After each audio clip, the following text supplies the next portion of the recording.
प्रायिकता में सबसे पहले ताश। ताश के कलर होते हैं 4 प्रकार के होते हैं।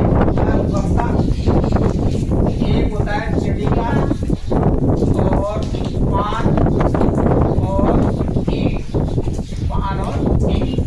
उगम के कितने पत्ते? 13 और चिड़ी के भी 13 और पान भी 13 और ईंट भी 13।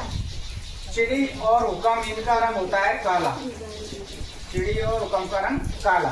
तो 13 तो हुक्म के हो गए और 13 चिड़ी के हो गए। 13 और 13 26। 13 और 13 26। इसी प्रकार पान और ईंट दोनों का कलर होता है लाल। लाल कलर के टोटल पत्ते हो जाएंगे 13 और 13 26। 13 और 13 26। अब इसमें से देखो हमसे कई प्रकार के प्रश्न पूछते हैं। तो काले पत्ते कितने हो गए? 26 और लाल भी 26।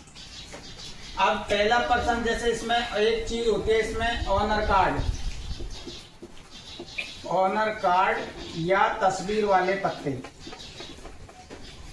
तस्वीर वाले पत्ते। पहला होता है इसमें बादशाह, दूसरा बेगम और तीसरा गुलाम।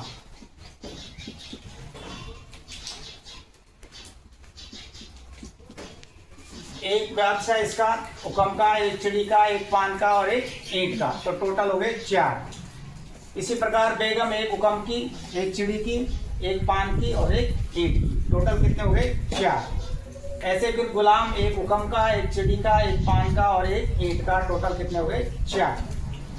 अब योग करेंगे इनका तो कितने आ जाएगा? 4 4 8 और 4 12। तो तस्वीर वाले पत्ते कितने हो गए? 12। तस्वीर वाले पत्ते 12। अगर ताश में टोटल पत्ते जो होते हैं वो होते हैं 52। ताश में टोटल पत्ते 52। सवाल पूछेंगे ताश के 52 पत्तों में एक पत्ता बादशाह आने की प्रायिकता।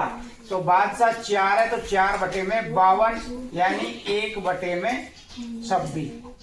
13 1 बटे में 13। प्रायिकता का सूत्र। प्रायिकता बराबर होता है संभावित परिणाम या अनुकूल परिणाम।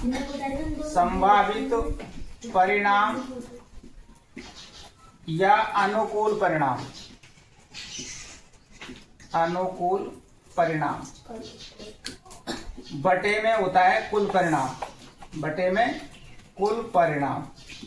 प्रायिकता का सूत्र ये।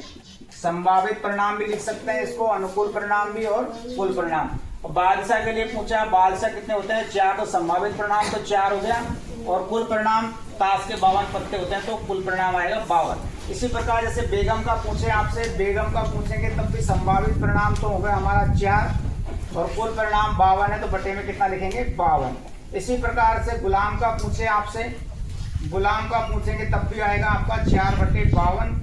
काटना भी है इसको, 1 बटे में 13 और इसी प्रकार ये भी आएगा 1 बटे में 13। ये तो बादशाह, बेगम और गुलाम के बारे में पूछे तब है।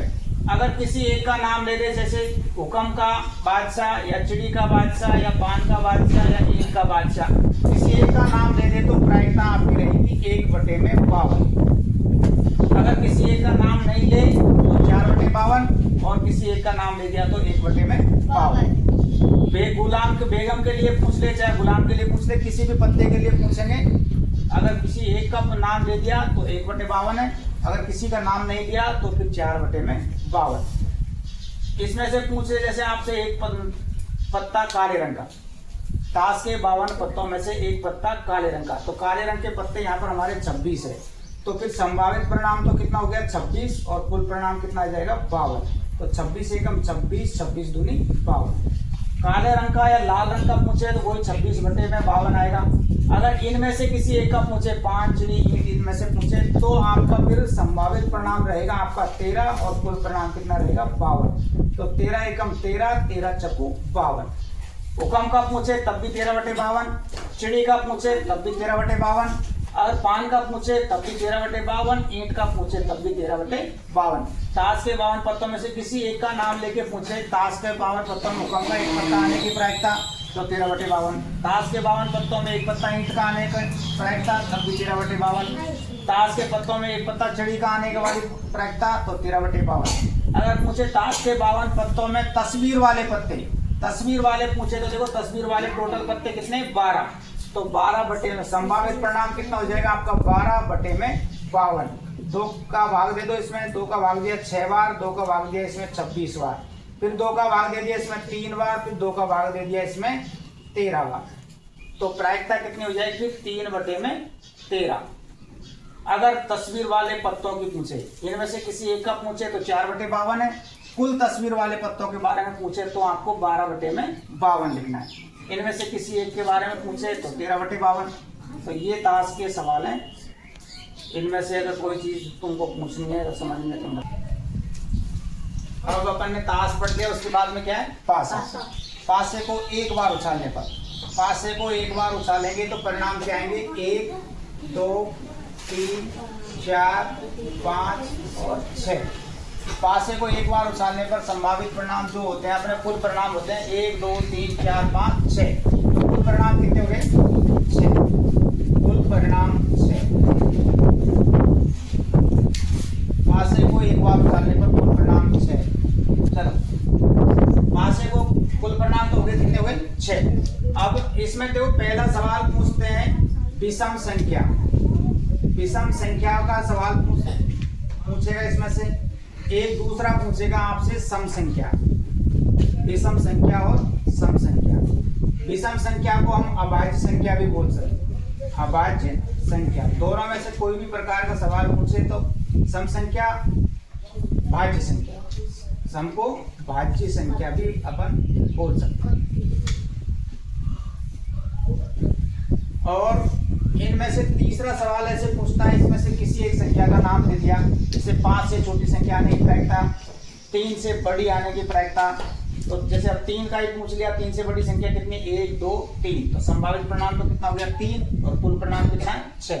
अब जैसे इसमें विषम संख्या, विषम संख्या कौन कौन सी लेंगे 1 2 3 या फिर 1 2 और 3, तो विषम संख्या की संभावित परिणाम तो कितना हो गया 3 और कुल परिणाम कितना है 6। ऐसे सम संख्या का 2 4 और 6, तो 3 बटे में 6, 3 एकम 3 3 दूनी 6, 3 एकम 3 दूनी 6।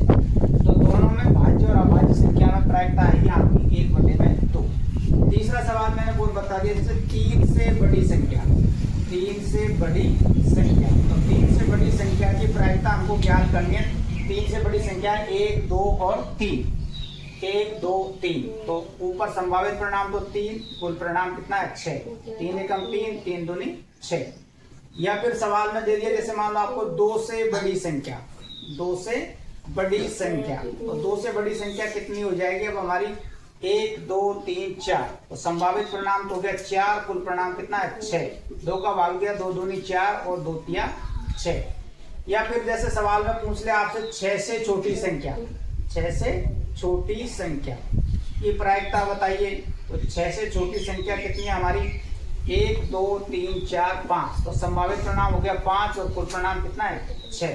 तो 6 से छोटी संख्या की प्रायिकता आ जाएगी 6 बटे में 5। इस प्रकार पासे को एक बार उछालने पर ये 2-3 सवाल आपके बनते हैं, विषम संख्या अभाज्य संख्या, सम संख्या भाज्य संख्या, और किसी भी अंक का नाम लेके उससे बड़ी संख्या या उससे छोटी संख्या की प्रायिकता। तो ये पासे के सवाल एक बार उछाल